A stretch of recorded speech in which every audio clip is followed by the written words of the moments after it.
Board का नाम तो आपने सुना ही होगा, लेकिन अलग अलग संदर्भ में इसका अलग अलग मतलब होता है। जैसे घर बनाने में लकड़ी के पटरे को बोर्ड कहते हैं, तो बस, जहाज और ट्रेन में सवार होने को बोर्ड कहते हैं। तो बच्चों को पढ़ाने के लिए क्लासरूम में भी एक बोर्ड का इस्तेमाल होता है, जो अलग अलग तरह के होते हैं। और इसके अलावा व्यक्तियों का एक समूह होता है। इसका उद्देश्य होता है किसी संस्था, कंपनी या विभाग को नियंत्रित करना, और इसके लिए एक बोर्ड गठित किया जाता है। तो आपने वक्फ बोर्ड का भी नाम सुना होगा, और सुना क्यों नहीं होगा, क्योंकि आजकल इसकी चर्चा भी खूब चल रही है। नमस्कार, आप देख रहे हैं अपनी बात अनिल के साथ। आज की जो भी जानकारी मैं आपके साथ शेयर कर रहा हूं, यह इंटरनेट पर उपलब्ध जानकारियों के आधार पर है। वक्फ एक अरबी शब्द है। इसका अर्थ होता है कि वह संपत्ति जो अल्लाह के नाम पर दान की गई हो, और इसका इस्तेमाल धार्मिक कार्यों और परोपकार के लिए होता है। आसान भाषा में समझे कि यदि कोई व्यक्ति अपनी चल या अचल संपत्ति इच्छा अनुसार इस्लाम के लिए या धर्मार्थ दान कर देता है, तो इसे वक्फ कहा जाता है। आपको बता दें कि वक्फ का निर्माण डीड के जरिए ही किया जा सकता है, लेकिन तभी अगर इसका इस्तेमाल लंबे समय के लिए इस्लाम धर्म से जुड़ी धार्मिक गतिविधियों या परोपकार के लिए किया जा रहा हो। वक्फ की संपत्ति का इस्तेमाल किन कार्यों में किया जाता है? इन्हें अक्सर धार्मिक स्कूल चलाने के लिए, कब्रिस्तान बनाने के लिए, मस्जिद बनाने के लिए, या फिर आश्रय स्थल या शेल्टर होम बनाने के लिए इस्तेमाल किया जाता है। वक्फ बोर्ड एक कानूनी निकाय है। इसका गठन साल 1964 में भारत सरकार के वक्फ कानून 1954 के तहत किया गया था। तो वक्फ बोर्ड करता क्या है? वक्फ बोर्ड को संपत्ति के अधिग्रहण, उसे अपने पास रखने या उसके हस्तांतरण का अधिकार होता है। यह न्यायिक व्यवस्था के तहत गठित कानूनी बोर्ड है, इसलिए यह किसी व्यक्ति पर मुकदमा चला सकता है या कोर्ट में मुकदमे का सामना कर सकता है। वक्फ बोर्ड के पास एक अधिकार यह भी है कि वह अपनी संपत्ति का अपने हिसाब से इस्तेमाल कर सकता है। वह अतिक्रमण हो चुकी संपत्ति को फिर से हासिल करने का हक रखता है। वह अपनी संपत्ति को बेच सकता है, उसे लीज पर दे सकता है या किसी को गिफ्ट भी कर सकता है, लेकिन इसके लिए उसे बाकायदा बोर्ड के 2-3 सदस्यों की मंजूरी लेनी होगी। वक्फ बोर्ड के गठन का मकसद भारत में इस्लामिक इमारतों, संस्थानों, जमीनों के सही रख रखाव के साथ इनके इस्तेमाल को देखना था। इस संस्था में एक अध्यक्ष और बतौर सदस्य 20 लोग हो सकते हैं। इनमें से कुछ की नियुक्ति केंद्र सरकार करती है। मनोनीत विधायक, सांसद आदि इसके सदस्य हो सकते हैं। अगर कोई वक्फ का निर्माण करता है तो उससे अपनी संपत्ति वापस नहीं ले सकता। आपको यह भी बता दें कि कोई गैर मुस्लिम भी वक्फ बना सकता है, लेकिन असल सवाल आस्था का है। उसलिए इस्लाम में आस्था होनी चाहिए। वक्फ एक अधिनियम यानी एक एक्ट के तहत काम करता है। इसके लिए 1995 एक्ट की भी सूचित किया गया।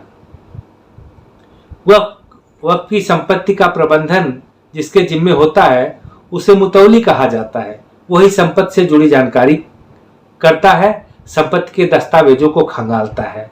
आपको यह भी बताते चले कि देश भर में वक्फ बोर्ड को उनके कामकाज के बारे में परामर्श देने के लिए केंद्रीय वक्फ परिषद की भी स्थापना की गई है।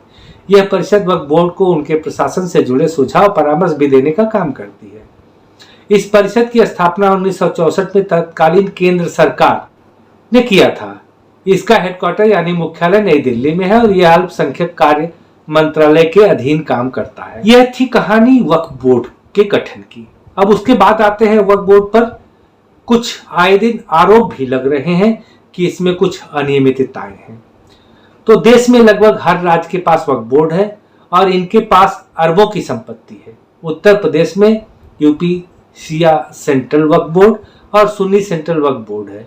इन दोनों बोर्ड पर करोड़ों की संपत्ति के घोटाले का आरोप है। उत्तर प्रदेश सरकार की तरफ से 2016-2017 में लखनऊ और प्रयागराज में मुकदमे दर्ज कराए गए।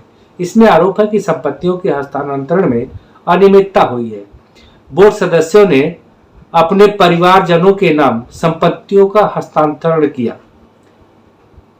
एक जानकारी देता चलूं कि देश में सेना और रेलवे के बाद वक्फ बोर्ड सबसे बड़ा जमीन का मालिक है और पिछले 13 सालों में वक्फ की बोर्ड लगभग 2 गुना से भी अधिक हो गई। देश में सेना के पास 18 लाख एकड़ तो रेलवे के पास 12 लाख एकड़ की जमीन है। लेकिन चौंकाने वाली बात है कि 2009 में वक्फ बोर्ड की संपत्ति लगभग 4 लाख एकड़ जमीन पर फैली थी, जो 2022 में यह संपत्ति 8,54,509 संपत्तियां हो गई और इनका क्षेत्रफल लगभग 8 लाख एकड़ से अधिक है। कैसे हुई इनकी संपत्ति दोगुनी? वक्फ अधिनियम 1954 अपनी तरह का पहला अधिनियम था। अधिनियम में केंद्रीय वक्फ परिषद की शुरुआत की, लेकिन अधिनियम में कई संशोधन 1959, 1964, 1969 और 1984 में हुए, क्योंकि इसमें कई अड़चनें थी। अंत में वक्फ अधिनियम 1995 को 22 नवंबर 1995 को अधिनियमित और लागू किया गया।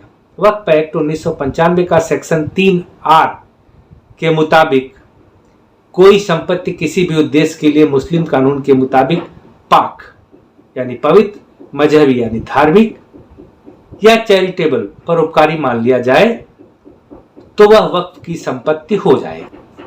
ऐसा कहा जाता है कि वक्फ एक्ट 1995 का आर्टिकल 40 कहता है कि यह जमीन किसकी है यह वक्फ का सर्वेयर और वक्फ बोर्ड तय करेगा। ऐसा ही मामला तमिलनाडु में आया। तमिलनाडु वक्फ बोर्ड द्वारा तमिलनाडु में त्रिची के नजदीक स्थित तिरुचेंथुरई गांव को वक्फ संपत्ति के रूप में बताया जा रहा है। यह पूरा मामला तब सामने आया जब राजगोपाल नाम के एक व्यक्ति ने अपनी 1 एकड़ 2 सेंट जमीन राजराजेश्वरी नामक व्यक्ति को बेचने का प्रयास किया। राजगोपाल जब अपनी जमीन बेचने के लिए रजिस्ट्रार ऑफिस पहुंचे तो उन्हें पता चला कि जिस जमीन को बेचने के बारे में वह सोच रहे हैं वह उनकी है ही नहीं, बल्कि जमीन वक्फ बोर्ड की हो चुकी है। यह राजगोपाल का कहना है। उनसे यहाँ के रजिस्ट्रार मुरली ने कहा कि जिस जमीन को आप बेचने आए हैं उस जमीन का मालिक वक्फ बोर्ड है। वक्फ बोर्ड के निर्देश के अनुसार इस जमीन को बेचा नहीं जा सकता। आपको चेन्नई के वक्फ बोर्ड से NOC नो ऑब्जेक्शन सर्टिफिकेट लाना होगा। तो क्या बोर्ड किसी भी संपत्ति को वक्फ घोषित कर सकता है? तो इसका जवाब भी वक्फ एक्ट की धारा 3 में मिलता है। इसमें लिखा है कि उसी संपत्ति को वक्फ घोषित किया जा सकता है जो मुस्लिम लॉ की ओर से मान्यता प्राप्त किसी धार्मिक या चैरिटेबल काम के लिए दान में दी गई हो। 1995 के वक्फ एक्ट के खिलाफ एक याचिका दिल्ली हाई कोर्ट में चल रही है। अब बता दें कि केंद्र सरकार की मंशा क्या है वक्फ बोर्ड के ऊपर। तो केंद्र सरकार चाहती है कि वक्फ बोर्ड की संपत्तियों के कुछ हिस्से का प्रयोग व्यावसायिक गतिविधियों के लिए किया जाए, जिससे वर्तमान में होने वाली 150 करोड़ की आमदनी को 10,000 करोड़ रुपए तक पहुंचाया जा सके। इसके लिए 2,000 एकड़ जमीन को चिन्हित भी कर लिया गया है। सबका साथ सबका विकास तभी संभव है जब सब लोग विश्वास करें। नियत पर शंका से राजनीति का विकास तो हो सकता है, लेकिन समग्र विकास नहीं हो सकता है। अतः हमें यह चाहिए कि हम कोई भी कानून अगर आता है तो उसका पालन करना चाहिए, न कि उस पर शंका।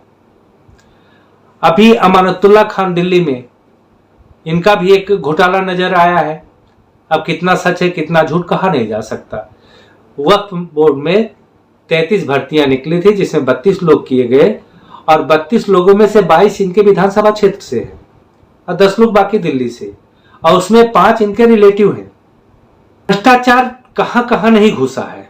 जहां जहां हम धर्म परोपकार सबकी बात करते हैं, लेकिन बात तो अपने स्वार्थ और अपनी सस्ती लोकप्रियता के कारण हम क्या क्या बेच रहे हैं यह शायद आप अच्छी तरह जानते हैं और सतर्क भी रहेंगे।